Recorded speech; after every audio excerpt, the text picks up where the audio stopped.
Hey everyone, so welcome back. Yesterday I did a video and it was a really important video, and I told you I was going to be back today. Regardless of my voice, I apologize for that. It's been a while since I've been sick, as you know, and I kind of forget that part of me getting sick, a raspy voice is going to follow it for a couple days afterwards. So we're going to deal with this, but I promise you I feel much better. Like the voice it's not reflecting like any symptoms or anything. So bear with me if you can bear with me with the raspy voice, okay? So back to what I was saying. Yesterday I did a really important video, pretty much highlighting and showcasing the fact that I got sick, why I got sick, and then how I dealt with the sickness, right? And I did that through the series, or through the idea of pretty much everything that I do as a coach. So I really was answering some of your questions that, you have of like, what do you do? How are you going to actually help me, right? So the generic basis is that, one, I wanted to really start to demystify the idea that when somebody's healthy, or when you become healthy, that like all of your hard and challenging and sick days are like behind you, because that's not true. Life in general, just as a recap, life in general is going to throw curveballs at you. And you're going to have tough days. You're going to have challenging days, right? Life is meant to be lived through highs and lows. It's not meant to be constantly in a high, right? Because that would be really boring. And we would also learn nothing about ourselves and about the world and about experiences and about other people. So that's really the really purpose behind why we have challenging and difficult times. It's so we can practice and utilize our skills, really, right? So just because you're getting healthier does not mean that you're going to live like this most absolute, perfect, flawless, never sick again life. I wish that were true, but knowing what I know about having to go through experiences, I know that they're really important. So just know that and be aware of that it's not a real thing. Okay, so don't listen to social media. And then the other really important thing that I touched on is the two really necessary, like vital things that you need in order to actually start healing your health, start healing your gut. So the first one was laying that foundation, right? So making sure that you have the tools and the techniques, the support, the accountability, everything that you need to actually start making these changes in your life. The second part is a willingness and a commitment to being in a place of maintenance mode for the rest of your life. And we talked about that, so I don't want to get too much, into the details behind these two because they're in the previous video from yesterday. So I urge you to watch it because I promise you it has lots of good information in it. And then I also said yesterday I wanted to talk about stress. There's a lot that I wanted to talk about yesterday. And I just realized that I was already taking like 30 minutes making the video, and I was like, if I go any further than that, it's just going to be too much, right? Too overwhelming. And maybe even what I was talking about yesterday could have been a little bit overwhelming. So if it was overwhelming, please let me know, and I would be absolutely more than happy to clarify or to break it down a little bit further if need be, right? But I need to know. Like, I need to know if it was overwhelming or if somebody didn't understand something or you would just want more clarification. So comment that below. Comment it on the other video, okay? So today we're going to talk about stress, which was going to be the second half of what I was going to talk about yesterday. So today's video is not going to be as long because there's not a whole lot to really dive into, because I don't want to really dive into all of like the biological aspects of stress, right? Because that's just not needed. You don't need to know um, necessarily the depth that I understand and know of how stress plays a role in your life in order to actually like overcome it. It's just not necessary, right? We tend to live in this world where we want like all of the knowledge in the world before we actually do something. But that can actually be way more damaging than anything because you're filled with too much, right? Then you start to get overwhelmed and you don't know where to start and you're like, oh my gosh, right? And you're like, well, this contradicts this and this contradicts that. And by the time you know it, you spent most of your time and most of your energy just researching everything and not actually doing anything worth your while. Taking action is going to only be your best friend. So stress was the reason why I got sick. I was more stressed out last week or for the past week and a half than usual. And regardless of the fact that I was eating all of the healthy foods, right? I was eating all of your, dark leafy greens and the smoothies and all of the healthy food, which is super important, right? But it's not a cure-all. It's not an end-all. It's not going to get rid of all of your symptoms. Okay? And here's why. Stress. I was stressed out that no matter how much kale I was eating, no matter how much veggies and fruits, right, and water I was drinking, it didn't matter. Because my stress was actually depleting or suppressing or pretty much halting my digestive system. And this happens for everybody. And here's why. So here's a little bit of some biology for you. So stress is a physical reaction to something that we consider that's threatening or scary. So stress is an actual part of, stress can kind of, you can play around with stress as far as being like anxiety or that fight or flight mode, right? They're all part of very, very similar reactions in your body. And so stress was used as this fight or flight mode in, many, many, many years ago, during hunter and gatherer and even before that and even after that, when people had to be like on alert, they had to, watch out for like actual literal danger of their life.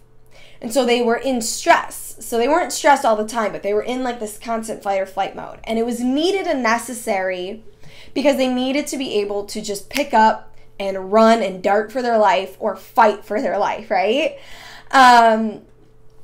We don't have to do that, right? We're not living in this constant state of fear all the time.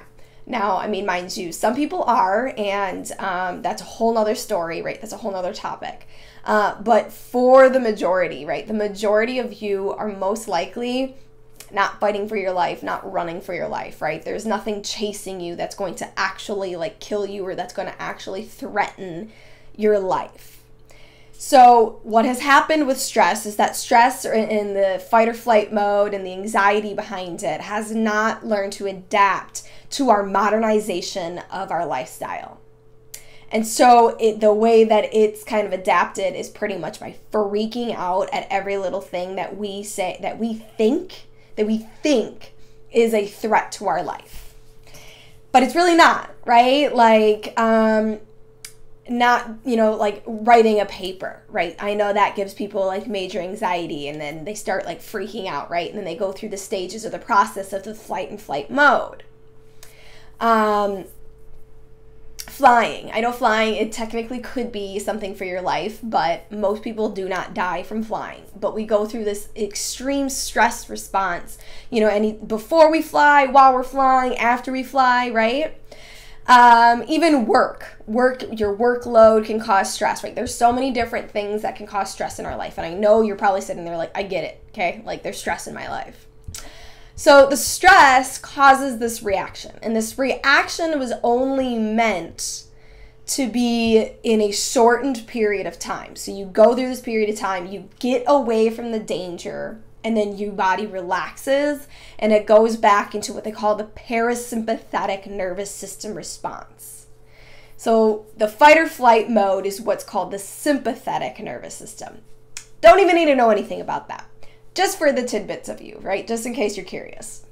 So it goes into this relax mode. It's actually what it's called is digest and relax. Not kidding you. That's its like nickname. And it's like that for a reason, because when you're in the fight or flight mode, when you're in stress, the hormones that are related with the entire pathway that happens for it, that gets you prepared to run or fight or freeze, is cortisol and epinephrine, or adrenaline, right? And those two hormones suppress a lot of your body systems that are running constantly, right, to keep you just functioning and alive. So they suppress it, and they suppress it because the energy, right, your blood and your energy and sugar and everything else needs to be pooled, or needs to go to your brain so you can think clearer and make these, really precise decisions. And they go to your muscles, so you can run and you can fight, right? So you can run faster, so you can pick up a moving, so you can pick up a car, right? We hear those stories all the time where people are, in this fight or flight mode, and they pick up things that they normally would never pick up, right? It's because of this. It's because our body has this amazing mechanism that allows us to suppress our immune system and suppress our digestive system. Those are the two really most highly affected systems. So if you think about it, if you have short-term stress, that makes sense, right? Because you don't need to be digesting the food that you just ate, or you don't need to be fighting off a possible bacteria or virus cell at that current point in time when you're having a literal threat to your life in your midst. But because, like I said, stress and this fight or flight mode has not adapted to the modernization of our world, and we've just amplified it, really, because we view everything in our world to be something threatening, right? Something scary. So now we've created something that's called long-term stress. And long-term stress is seriously a silent killer. Stress is almost hands down guaranteed behind just about every person's disease and illness in some way, shape, or form, right? It was either there to help create it, it was there in the end, in the beginning, in the middle, wherever, maybe it was there the entire time. Stress is a silent killer, and it's a silent killer because when you're in that constant mode, and when you have high levels of cortisol, high levels of epinephrine, right, these high levels of these hormones that shouldn't be in your body for long periods of time, they cause such damage because your immune system is not able to fight off things that it's supposed to. It's kind of sitting on the sidelines I see that bacteria, I see that virus, I see all of these things are going to hurt you, but I can't do anything about it, right? They're just sitting there because of these hormones. These hormones are causing you to not be able to react to those foreign invaders. And then your digestive system, so your gut. So what I love and prize and absolutely am passionate about is your gut. And that's really where I'm most concerned, is your digestive system becomes suppressed. So what happens is that you're no longer digesting your food, you're no longer absorbing nutrients, and you're no longer, and your microbiome is no longer being fed, right? So these three things are happening when you're in chronic stress. And if we know anything, or if you listen to what I actually say, you all know that there is a gut-body connection, right? When your digestive system is connected to every other body system in your body. And so when your digestive system is hurting, and it's hurting for a long period of time where, it's completely out of balance, right? It's not digesting, it's not doing its actual function, right, to digest our food. It's not providing us with nutrients because it's not digesting the food.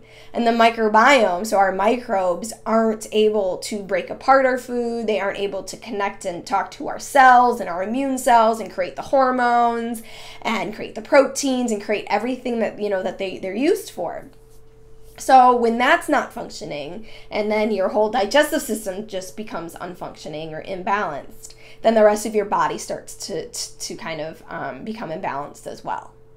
And then that's when we start to see all of the symptoms, right? The symptoms, this is what I talked about before in my very first video of why, the 4-part series of why you should heal your digestive system. And I talked about the gut-body connection.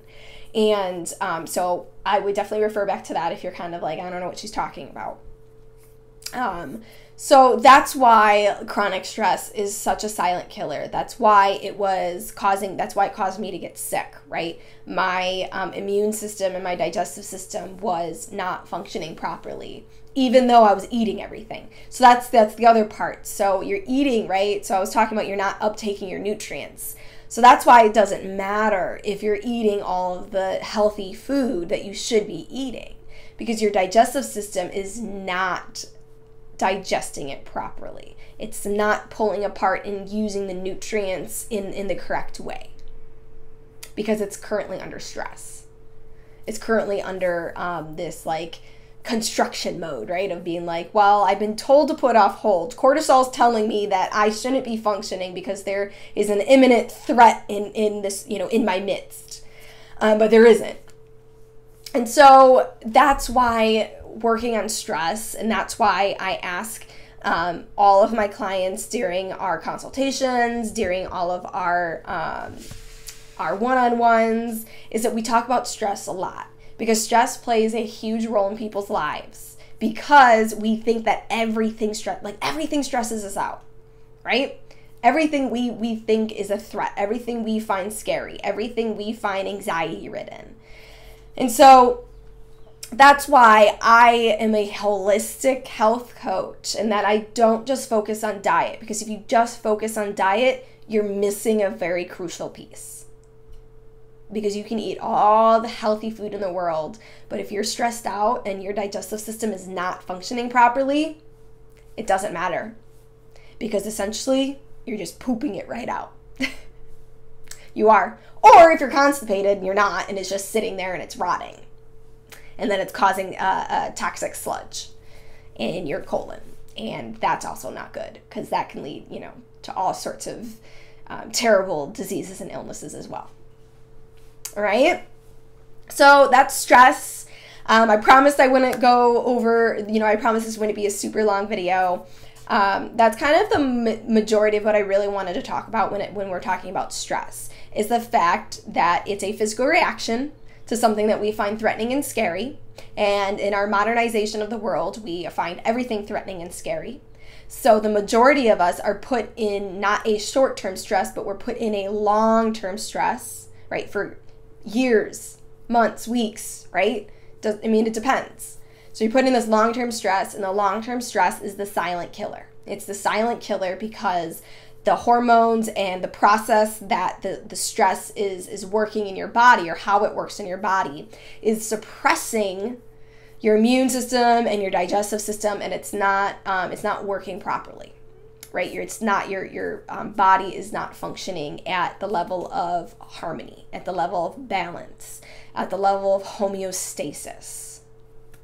Okay, so this is why stress is super important.